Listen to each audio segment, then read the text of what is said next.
വർഷങ്ങൾക്ക് മുൻപ് 1988 133 പേരുടെ ജീവൻ പൊലിഞ്ഞ അഹമ്മദാബാദ് വിമാന ദുരന്തത്തിന്റെ രക്തക്കറ പൂർണ്ണമായും മായും മുൻപ് അതേ സ്ഥലത്ത് വീണ്ടും ഒരു ദുരന്തം. മുംബൈയിൽ നിന്നെത്തിയ ഇന്ത്യൻ എയർലൈൻസ് ഫ്ലൈറ്റ് 113 ലാൻഡ് ചെയ്യാനൊരുങ്ങുമ്പോഴായിരുന്നു അന്നത്തെ അപകടം. ഇന്ത്യയിലെ ഏറ്റവും വലിയ 4ാമത്തെ വിമാനാപകടമായിരുന്നു അത്. 1988 ഒക്ടോബർ 19 മുംബൈയിൽ നിന്ന് രാവിലെ 5:45 പുറപ്പെടേണ്ടിയിരുന്ന ഇന്ത്യൻ എയർലൈൻസ് ഒരു യാത്രക്കാരൻ വൈകിയതിനാൽ 20 മിനിറ്റോളം വൈകി.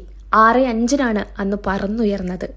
15 മിനിറ്റിന് ശേഷം വിമാനത്തിൽ നിന്നുള്ള കാഴ്ചാപരിധി 3 മൈലിൽ നിന്ന് 1 മൈലായി കുറഞ്ഞതിനെ തുടർന്ന് കാലാവസ്ഥാ റിപ്പോർട്ടിനായി പൈലറ്റ് അഹമ്മദാബാദ് വിമാനത്താവളവുമായി ബന്ധപ്പെട്ടു. 6:32 വിമാനം 15,000 അടിയിലേക്ക് താഴ്ത്താൻ എയർ ട്രാഫിക് കൺട്രോൾ നിർദ്ദേശം നൽകി. തുടർന്ന് കാഴ്ചാപരിധി 1.2 മൈലിലേക്ക് എത്തിയപ്പോൾ റൺവേ 23 ലാൻഡ് ചെയ്യാൻ പൈലറ്റ് തീരുമാനിച്ചു.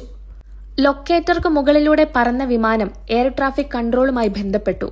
അതായിരുന്നു ആ വിമാനത്തിൽ നിന്നും അവസാനമായി ലഭിച്ച സന്ദേശം. പിന്നീട് വിമാനം അഹമ്മദാബാദിനടുത്തുള്ള ചിലോഡ കോട്ടാർപൂർ ഗ്രാമത്തിനു സമീപം തകർന്നു വീഴുകയായിരുന്നു. 5 കുട്ടികളടക്കം 129 യാത്രക്കാരും 6 ജീവനക്കാരുമാണ് ഉണ്ടായിരുന്നത്. 2 യാത്രക്കാർ മാത്രമാണ് അന്ന് രക്ഷപ്പെട്ടത്. വർഷങ്ങൾക്കിപ്പുറം വീണ്ടും ഒരു ദുരന്തത്തിന് സാക്ഷ്യം വഹിച്ചിരിക്കുകയാണ് അഹമ്മദാബാദ്. ലണ്ടൻ ലക്ഷ്യമാക്കി പറന്നുയർന്ന എയർ ഇന്ത്യ വിമാനം ടേക്ക് ഓഫിന് ശേഷം തകർന്നു വീഴുകയായിരുന്നു.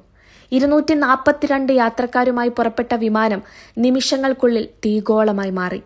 169 ഇന്ത്യൻ പൗരന്മാരും 53 ബ്രിട്ടീഷ് പൗരന്മാരും 7 പോർച്ചുഗീസുകാരും 1 കനേഡിയനും 2 പൈലറ്റുകൾക്കും 10 ക്രൂ അംഗങ്ങൾക്കുമൊപ്പം അവസാന യാത്രയിലുണ്ടായിരുന്നത്. അഹമ്മദാബാദിലെ മേഘാനി നഗർ പ്രദേശത്തുള്ള BJ മെഡിക്കൽ കോളേജ് ഹോസ്റ്റലിന് മുകളിലാണ് വിമാനം പതിച്ചത്. വിമാനത്താവളത്തിൽ നിന്നും വെറും 3 കിലോമീറ്റർ അകലെയുള്ള കെട്ടിടത്തിൽ താമസിക്കുന്ന മെഡിക്കൽ വിദ്യാർത്ഥികൾക്ക് ജെറ്റുകളുടെ ഇരമ്പൽ പരിചിതരായിരുന്നു.